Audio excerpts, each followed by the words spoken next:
बिस्मिल्लाहिमिनश्शैतानिर्रजीम बिस्मिल्लाहिर्रहमानिर्रहीम। Welcome to our second lecture. ये second lecture हमारा अलजबरा 2 में हम लोग रिंग थ्योरी के ऊपर जो है ना, हम लोग लास्ट में अपना काम कर रहे थे। Ring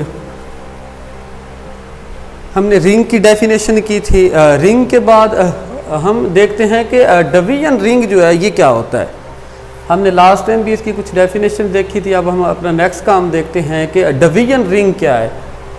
a ring with identity. अब यहाँ पर आइडेंटिटी जो है विद रिस्पेक्ट टू ये मल्टीप्लिकेशन होनी है। A ring with identity. अब कोई लेट्स सपोज आपके पास कोई सेट आर है, मिसाल के तौर पे ये कोई भी आपके पास नॉन एम्प्टी सेट है। इसमें आपके पास जो है ना with respect to multiplicative identity अगर एग्जिस्ट करती है, और बाद में डेफिनेशन क्या है, in which every non identity element has its multiplicative inverse. मैंने इस पे ये कहा है कि अगर आपके पास कोई आर रिंग है और वो रिंग किस तरह का है, वो रिंग कुछ इस तरह का है कि उस रिंग के अंदर मल्टीप्लिकेटिव आइडेंटिटी भी मौजूद है। इन विच इसके बाद आइडेंटिटी के अलावा जितने भी एलिमेंट्स मौजूद हैं उन तमाम का मल्टीप्लिकेटिव इनवर्स भी मौजूद है। तो ऐसा रिंग जो होगा वो क्या कहलाएगा, डिवीजन रिंग कहलाएगा। इसके बाद हम देखते हैं कि ring with zero divisor. Ring with zero divisor और साथ में अगर हम लोग देखें इंटीग्रल डोमेन को, इंटीग्रल डोमेन और रिंग विद जीरो डिवाइजर में देखिएगा चेंज क्या है। सबसे पहले देखते हैं कि रिंग विद जीरो डिवाइजर होता क्या है।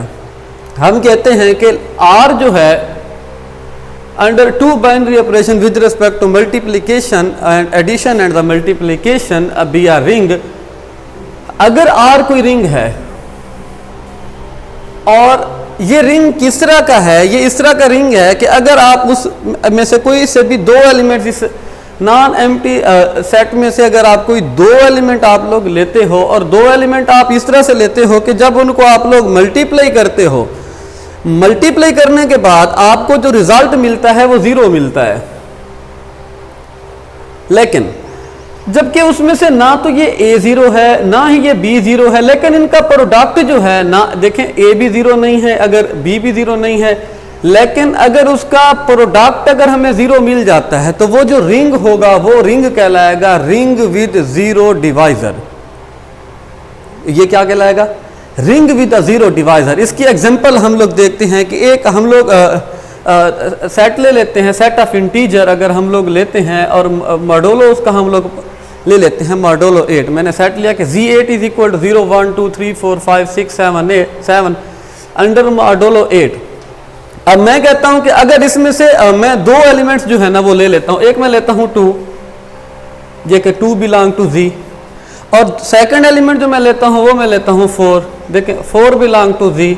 अब जब इन दोनों को मैं मल्टीप्लाई करता हूं, मल्टीप्लिकेशन के बाद मेरे पास आंसर क्या आता है 8। जब मॉडुलो 8 रखते हैं, डिवाइड करते हैं 8 बाय 8, तो रिमाइंडर आपके पास कितना बचता है, 0।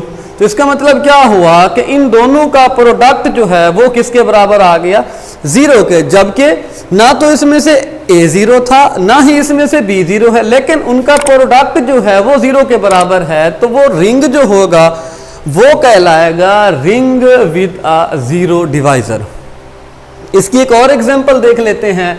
ये 2x2 का मैट्रिक्स जो होता है ये रिंग की जो डेफिनेशन को क्या करता है, ये होल्ड करता है। मैं कहता हूं कि अगर हम लोग ले लेते हैं एक मैट्रिक्स में, अगर हम लोग ले लेते हैं ए मैट्रिक्स में अगर ले लेते हैं 1 1 1 एंड 1, सेकंड में अगर आप लोग ले लेते हो -1 -1 1 एंड 1, और थर्ड वन में आप लोग ले लेते हो 0 मैट्रिक्स ले लेते हो 0 0 0 0। अब ए और बी को मल्टीप्लाई अगर करें, simple multi, first row first column, first row second column, फिर सेकंड रो फर्स्ट कॉलम, फिर सेकंड रो सेकंड कॉलम, जब आप इनको मल्टीप्लाई करते हो देखें इनका रिजल्टेंट जो है फिर हमें 0 मिल रहा है।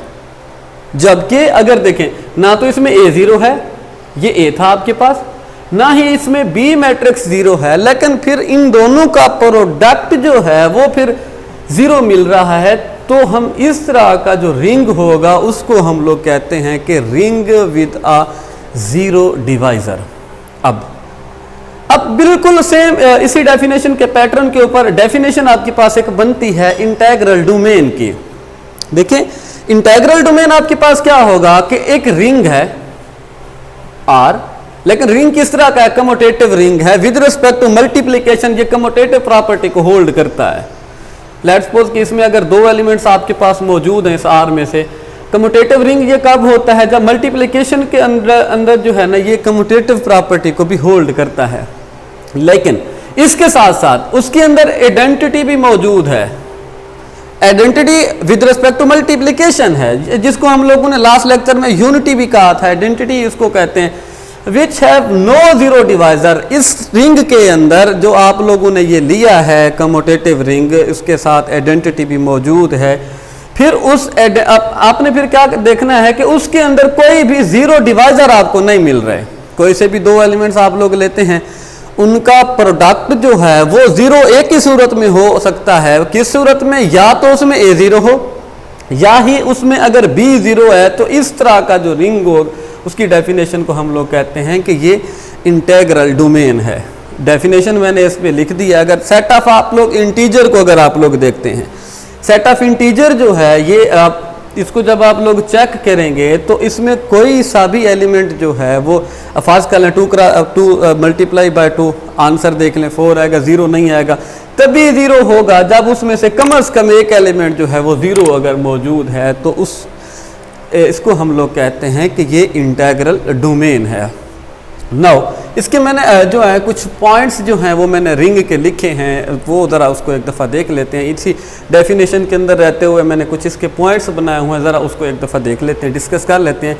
मैंने लिखा है कि कम्यूटेटिव रिंग जो होता है वो इंटीग्रल डोमेन कहलाता है। इंटीग्रल डोमेन होता है इफ़ एंड ओनली इफ़ अगर 3 एलिमेंट्स अगर आप लोग सेट ऑफ R में से ले लेते हो और फिर अगर उसमें से A 0 नहीं है, फिर आप लोग क्या करते हो, A को मल्टीप्लाई करते हो B के साथ और A को मल्टीप्लाई करते हो A के साथ, जो रिजल्ट बनता है वो A अगर 0 नहीं है तो B और C यहां से हम लोग लिख सकते हैं कि ये बराबर हैं।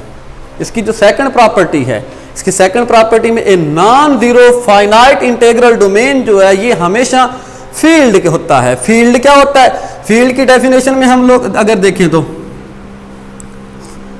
ये एक नॉन एम्प्टी सेट होगा।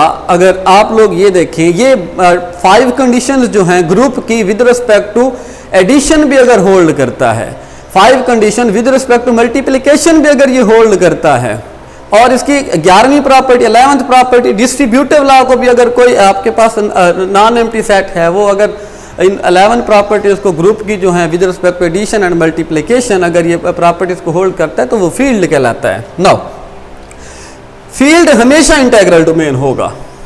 Then an infinite integral domain which is not a field, जो कि फील्ड अगर फास्ट करने नहीं बनता। यहाँ पे अगर हम कहते हैं कि कोई इंटीग्रल डोमेन है वो फील्ड नहीं है, वो कौन सा मैंने लिखा है कि वो सेट ऑफ इंटीजर ही है जो ऐसी फील्ड बनाता होता है जिसके अंदर जो है ना हम कह सकते हैं कि वो फील्ड नहीं है। अब इसके बाद क्या है, a ring R is Boolean ring. अगर एक्स स्क्वायर का आंसर x के बराबर आ जाता है तो ये बोलियन रिंग की मैंने डेफिनेशन यहाँ पे लिख दी है। Ring 0 1 under and addition and multiplication modulo 2 forms, ये 0 और 1 जो है मॉडुलो 2 के अंदर ये बोलियन रिंग को होल्ड करता है। The ring R of real valued continuous function 0 1 जो है ये 0 डिवाइजर रखता है। इस लेक्चर के अंदर हम लोगों ने क्या देखा है, अलजबरा 2 का ये लेक्चर सेकंड लेक्चर था। पहले लेक्चर में हमने रिंग देखा था, इसमें division ring, ring of zero divisor, उसकी एग्जांपल्स देखी हैं, फिर इंटीग्रल डोमेन किया और फिर मैंने कुछ इसकी एग्जांपल्स लिख दी हैं जो आज के लेक्चर में हमने डिलीवर किया। इंशाल्लाह फिर नेक्स्ट लेक्चर में हम सब रिंग के ऊपर बात करें। तब तक के लिए अपना ख्याल रखिएगा।